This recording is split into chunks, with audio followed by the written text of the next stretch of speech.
एक बार की बात है। एक राजा था। वह बहुत निर्दयी था।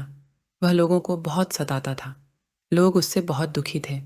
उसके मन में जो आता वह करता था। अपने वहम और मनमर्जी से उसने कई घर उजाड़ दिए थे। अगर उसे वहम हो जाता कि यह आदमी ठीक नहीं है, वह या तो उसके हाथ पांव कटवा देता या उसे सूली पर चढ़ा देता।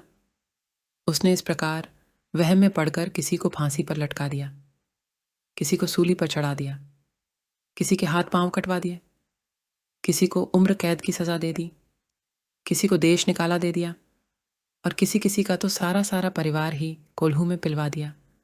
सारी प्रजा डरी सहमी हुई थी। परमात्मा की इच्छा। एक दिन राजा सुबह सुबह उठा और अपने बगीचे में टहलने के लिए चला गया। बगीचा महल के पास ही था। उसने देखा, पश्चिम की ओर से 4 हंस आए और आकर उसके महल के ऊपर बैठ गए। राजा का मन हुआ कि इन्हें करीब से देखा जाए। वह महल के करीब आ खड़ा हुआ और उन हंसों को देखने लगा। इतने में राजा क्या देखता है, उन हंसों में से एक आदमी की आवाज में बोला, यहां पर है, परंतु वहां पर नहीं। दूसरा कहने लगा, वहां है, परंतु यहां नहीं। तीसरा बोल पड़ा, यहां भी नहीं और वहां भी नहीं। और फिर अंत में चौथा बोला, यहां भी है और वहां भी है।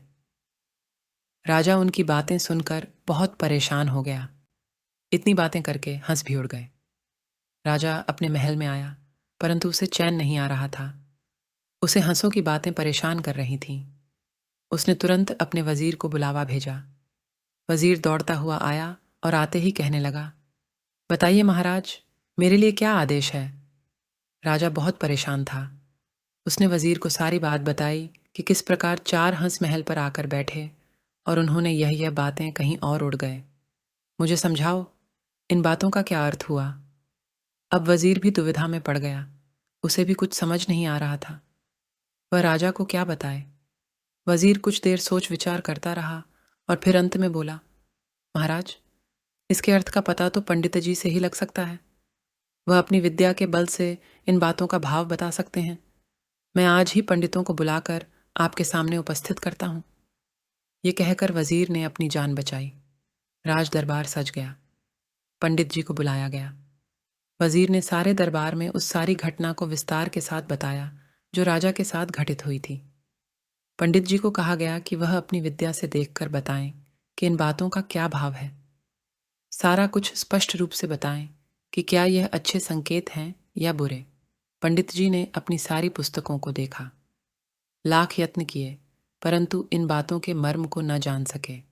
उसने डरते डरते राजा से कहा, महाराज, इस काम में कुछ समय लग सकता है। राजा ने पंडित को कहा कि मैं तुम्हें 1 महीने का समय देता हूं। 1 महीने के भीतर मुझे इन सवालों का जवाब चाहिए, और अगर ऐसा न हुआ तो तुम्हें परिवार मृत्युदंड दे दिया जाएगा। पंडित जी चिंतित होकर घर लौट आए। पंडित की पत्नी ने पूछा तो उसने सारी बातें बताई। उसकी पत्नी भी दुखी हो गई।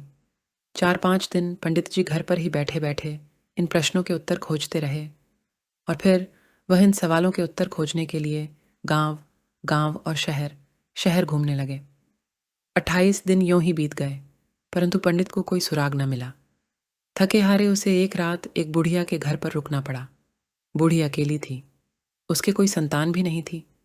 रात को उस बूढ़ी ने पंडित को उदास परेशान बेचैन सा देखा तो पूछा, पंडित जी, आप इतने दुखी क्यों हो?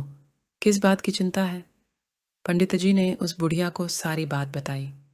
पंडित की बात सुनकर बूढ़ी ने जोर का ठहाका लगाया और हंसते हुए कहने लगी, अरे पंडित जी, आप इतनी सी बात पर इतने दुखी हो? कल ही चलो मेरे साथ अपने राजा के पास। मैं दूंगी उसके इन प्रश्नों के उत्तर। पंडित ने हैरान होकर पूछा, सच? हाँ हाँ, बिल्कुल सच। मैं आपसे झूठ क्यों बोलूंगी?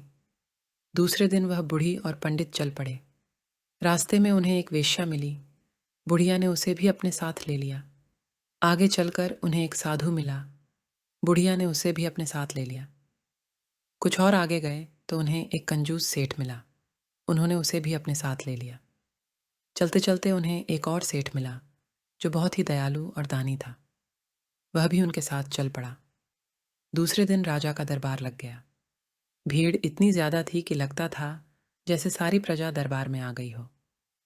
सभी सोच रहे थे कि या तो पंडित बच जाएगा या फिर राजा सारे परिवार सहित पंडित को सूली पर चढ़ा देगा। राजा दरबार में आ पहुंचा। सभी ने उसका स्वागत किया। राजा अपने सिंहासन पर बैठ गया तो वजीर को हुक्म दिया कि पंडित को पेश किया जाए। पंडित जी उनके साथ वह बुढ़िया, वेश्या, साधु, कंजूस सेठ और दयालु सेठ राजा के समक्ष प्रस्तुत हुए। राजा ने पंडित से पूछा, मेरे चारों सवालों के उत्तर ले आए हो? पंडित ने हाँ में सिर हिलाया और कहा, आपके सवालों का जवाब यह बूढ़ी माँ देगी। राजा ने पूछा, बताओ, इसका क्या अर्थ है? यहाँ है परंतु वहाँ नहीं।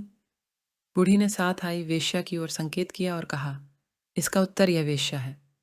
ये बुरे गंदे काम करके धन इकट्ठा कर रही है। इसे अगले जन्म में बुरे कर्मों का फल मिलेगा। इसीलिए यह यहाँ पर तो है परंतु वहाँ नहीं। राजा ने दूसरा सवाल किया, वहाँ है परंतु यहाँ नहीं। बूढ़ी ने साधु को उठाया और कहा, महाराज, इसका उत्तर ये साधु है। इस जन्म में इसे कोई सुख सुविधा नहीं है। ये प्रभु भक्ति में लीन रहा, धन द्रव्य के चक्कर में न पड़ा, अच्छे कर्म करता रहा। इसलिए इसे इसके अच्छे कर्मों का अच्छा फल अगले जन्म में मिलेगा। इसलिए यह वहाँ है पर यहाँ नहीं। राजा ने तीसरा प्रश्न किया, अच्छा तो अब यह बताओ, यहाँ भी नहीं और वहाँ भी नहीं? उस बुढ़िया ने कंजूस सेठ को खड़ा किया और कहा, महाराज, इसका उत्तर यह सेठ है। यह न तो स्वयं खाते हैं और न ही दान आदि करते हैं। इनके पास धन बहुत है, यह उसका उपयोग नहीं करते। बस उसे बचाने और बढ़ाने की ही इन्हें चिंता बनी रहती है। इसलिए न यहाँ है और न वहाँ है। राजा ने अंतिम प्रश्न किया, इसका अर्थ बताओ, यहाँ भी है और वहाँ भी है। बुढ़िया ने दयालु सेठ को आगे कर दिया, आपके इस प्रश्न का उत्तर यह सेठ है।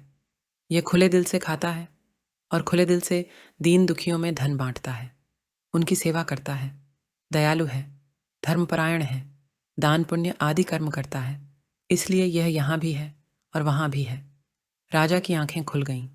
उसने भी निर्दयता त्याग कर दयालुता को अपनाया। वह बहुत दयालु, दान पुण्य के कर्म करने वाला, धर्म कर्म करने वाला बन गया।